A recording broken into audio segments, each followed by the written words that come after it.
So we're going to try to keep this presentation short, just to give you an idea of what we'll be going through. So we'll start by telling you a little bit about us and what we do.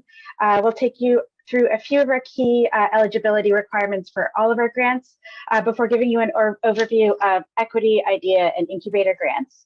Then we'll go into some of the changes in this year's application compared to other years, the process, the application and adjudication process, and give you a few application tips. And then at the very end, we'll take as many questions as we have time for in the hour. So before we get into the full presentation, I just wanted to welcome you to introduce yourself in the chat window with as much information as you feel comfortable with, your name and your organization. And then tell us a little bit about what you hope to take away from today's session. We'll add this to some of the feedback we got through that registration process. And we'll try to make sure we cover as much as you're looking for today. As we go through the presentation, you can also type in any questions into the chat, and we'll try to answer anything that isn't covered in the formal presentation part. Great, so we're just going to start a little bit about what is the CRD Arts and Culture service. It's a sub-regional service, and we call it sub-regional because it doesn't have every single jurisdiction in the Capital Regional District participating. And what I mean by participating is that they agreed at a council meeting to join this service by making a contribution through their taxes, essentially. So the 9 jurisdictions that are part of this service are Saanich, Victoria, Oak Bay, Esquimalt, View Royal, Highlands, Metchosin, Sooke, and Southern Gulf Islands. So on behalf of those regions, we provide grants to nonprofit organizations for the development of local arts programming in order to create social and economic benefits throughout the region. And in 2020, despite the pandemic, the CRD Arts and Culture funded 89 arts organizations in the region, who in turn developed nearly 3,400 events. Many of those were online events during the pandemic, understandably. Next slide, please. Okay, this is a really important slide, so I encourage us to take a little bit of time with it. So let's go through it here, and Vimla, if you want to circle the equity grant here first. I think we can make this little animation happen. There we go.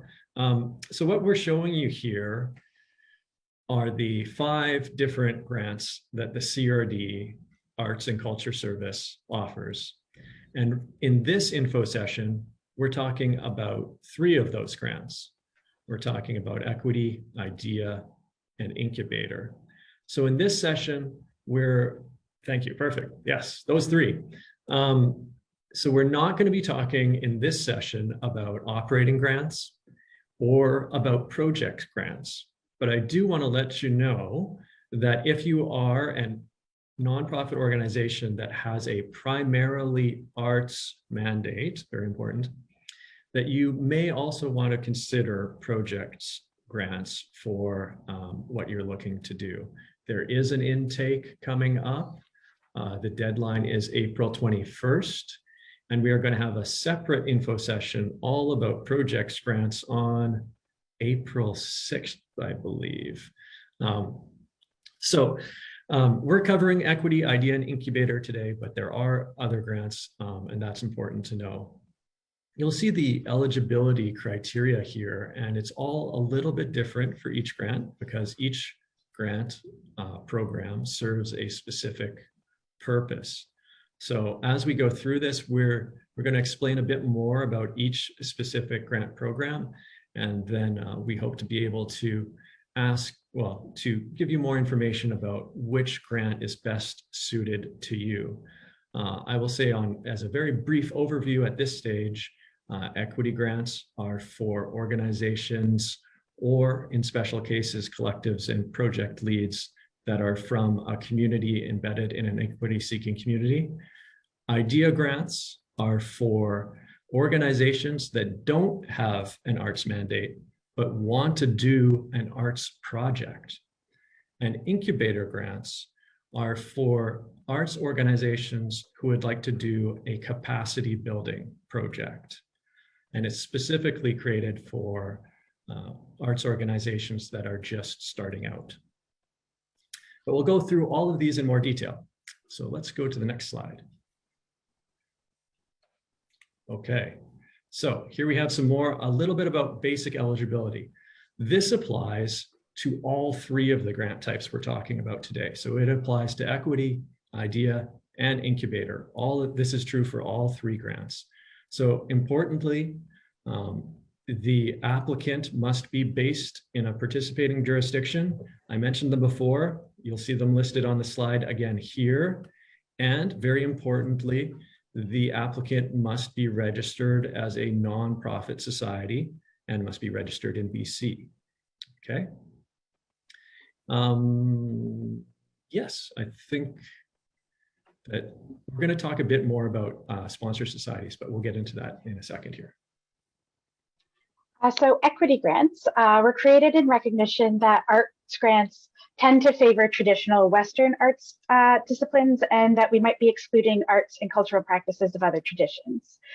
So for this reason, and because we didn't want to dictate what was or was not an arts practice, we introduced the ability for groups to self-identify using a self-identification form.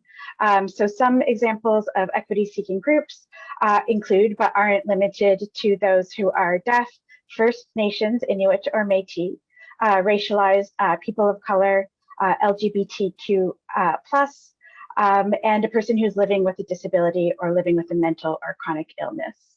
And these grants support arts initiatives by applicants that are from these communities or others.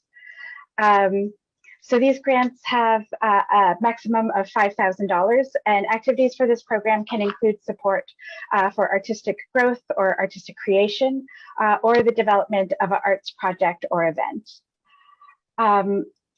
Recognizing that some organizations and groups may not have that society not-for-profit status, we created the idea of a sponsor society. So an unincorporated collective or project lead can find a society that will act as the sponsor for their application. The sponsor society then lends their legal status to support the project. And the sponsor society can still apply for their own CRD Arts grant if they are eligible. Great, okay. Now let's talk about incubator grants. So I mentioned a bit before that these are aimed towards emerging organizations, although I will say that not exclusive to emerging organizations. We have also funded organizations with an arts mandate that are looking to do a rethink or a turnaround in their programming. So it's about short-term capacity building, and that's the most important thing. And it's also about potentially those who might be engaged in innovative, experimental, artistic practices. And maybe they need some startup funding or specialized expertise that will help advance them to their next level. Next slide, please. So again, this one, like equity, has a $5,000 maximum for the request amount. Just mentioning right now, of course, that if you have a project that doesn't require the maximum request amount, you can also request less. That can make your application more competitive, potentially. In the case of Incubator, funding can be used for things like shared staff resources, special training, access to expertise, mentoring, or access to workspace. Just some examples there.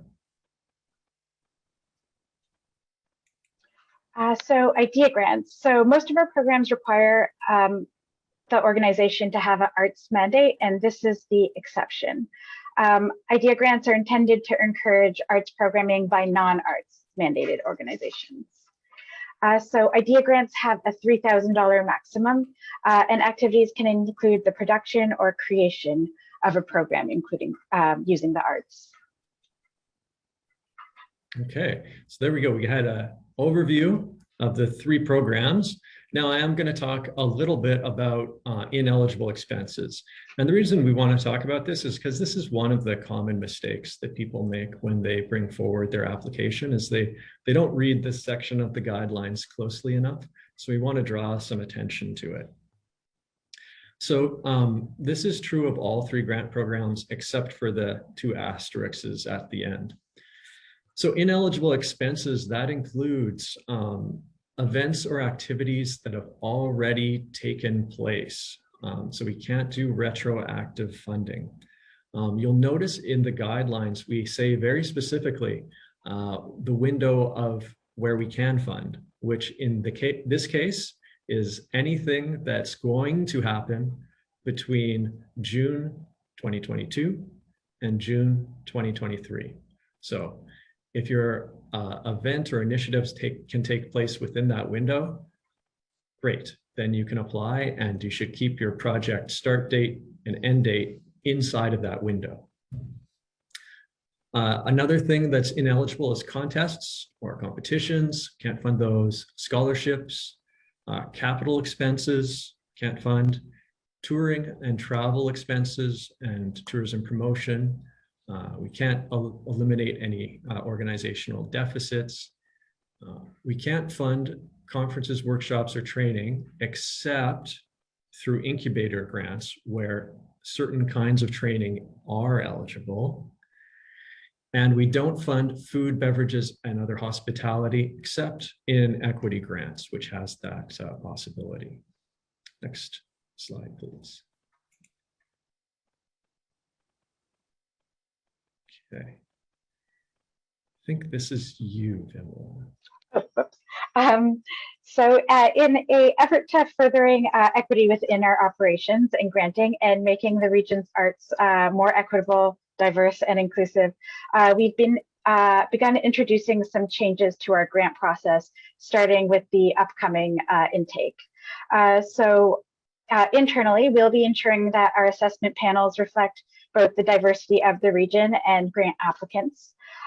We've reduced the overall length of the application, and we've highlighted some eligible expenses for all 3 types of grants.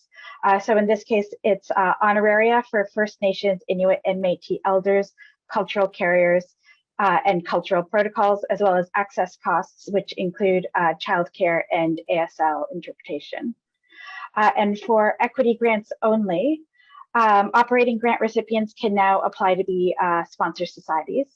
And sponsor societies must now submit an MOU of payment schedule to the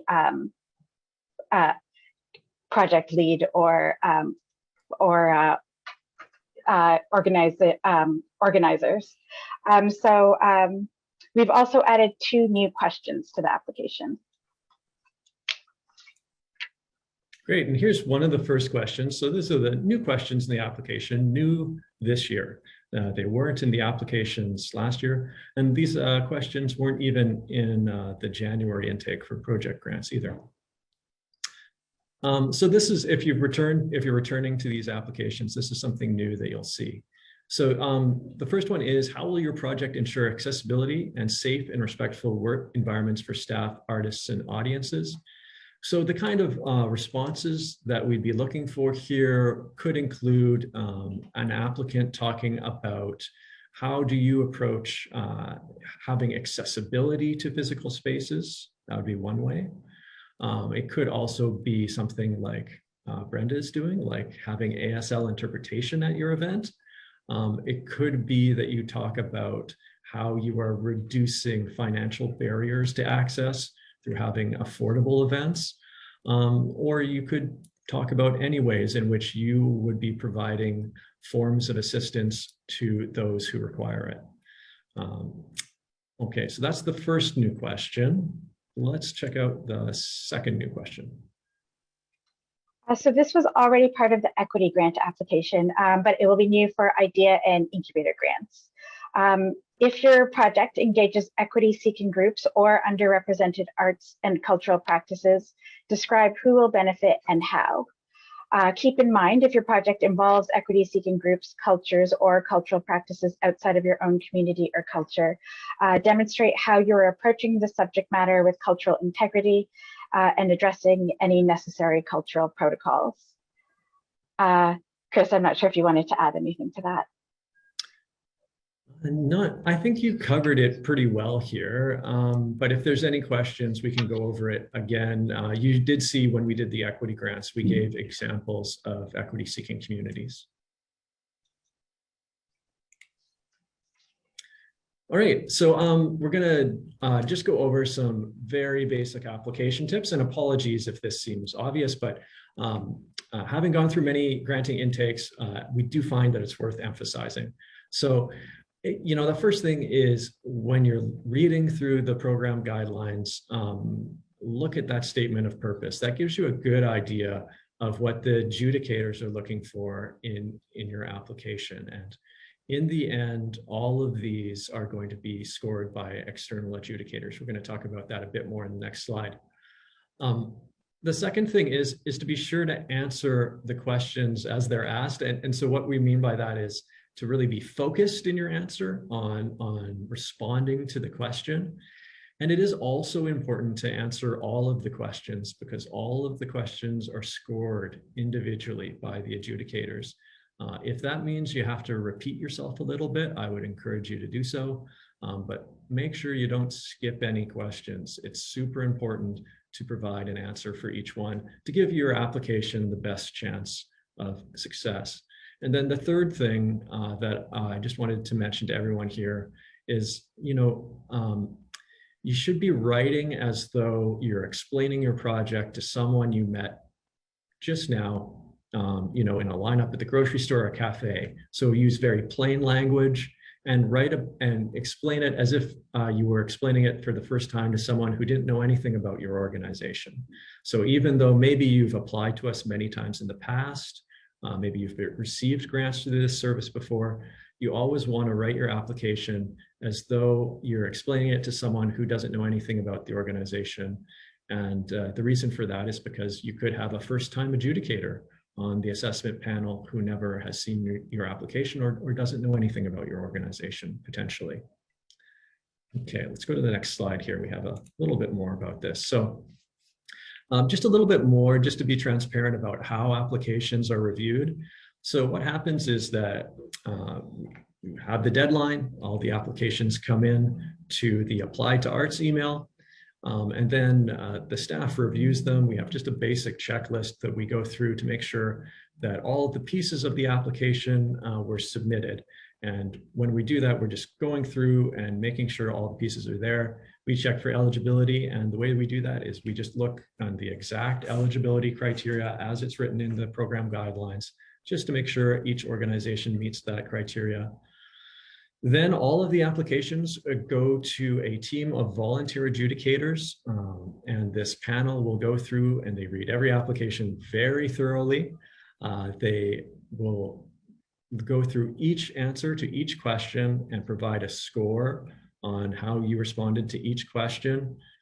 We then total up those scores and then look at the average between the adjudicators in the ranking, and they go through and make those difficult choices, looking at who has ranked the highest and going down, and they spread the funding as far as they possibly can.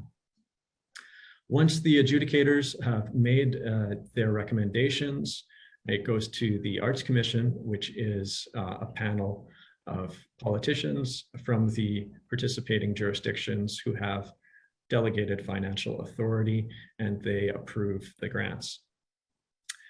We always aim to give you notification 10 weeks after the granting deadline. So that means that for these 3 grants, which have a deadline of March 17th, if you apply, you will receive a notification in June of 2022, hopefully the beginning of June. That's what we're aiming for. So as Chris just mentioned, the deadline for all 3 of the grants that we've talked about today is Thursday, March 17th at 4:30 p.m. And for all of these grant types, there's just the one intake each year. And so next steps. So particularly if you haven't applied before, please call us or email us to confirm your eligibility and also to get an application form. We really want to make sure that you don't apply for something that you're not eligible to get. And our contact information is up there. If you talk to Heather, she'll be able to answer any questions that you have that don't get answered today. And as you put together your application, I'd also like to encourage you to look through some of the resources we put up on the website, particularly the guidelines for the grant that you're applying for. The FAQs about applying and previous recipients can be helpful to new applicants in understanding the types of programs that get funded and the amounts that are typically awarded. There's also a sample application on the website for all grant types, but just to emphasize, that's a sample application form. You do need to get in touch with us to receive the actual application form.